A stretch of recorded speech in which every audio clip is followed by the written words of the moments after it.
Emas ni kalau tuan-puan nak tahu, dia adalah mata wang antarabangsa. Yang mana kalau tuan-puan tengok dekat tangan saya ni tuan-puan, adalah 5 dinar emas keluaran Public Gold. Yang satu lagi adalah 10 gram bunga emas. Walaupun berada dekat luar negara, emas ni dia tetap bernilai tuan-puan. Emas kita boleh buat sebagai dana kecemasan. Sebagai contoh, kalau berlaku apa-apa kecemasan, kita nak pakai duit, kita boleh jual emas untuk kita dapatkan cash. Sebab nak jual emas mudah sahaja. Bawa emas ni ke mana-mana kedai emas, nanti kita akan dapat cash lah. Walaupun tuan-puan berada dekat mana-mana negara pun tetap bernilai. Sebab emas bernilai bukan sebab syarikat. Sebab bukan ada Public Gold tak tuan-puan.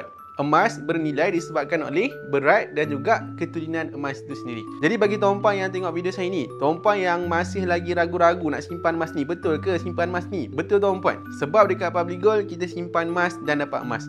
Beli emas dapat emas, jual emas dapat duit.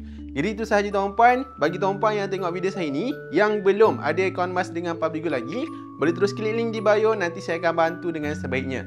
Teruskan follow saya untuk lebih banyak ilmu emas dan kewangan. Semoga bermanfaat.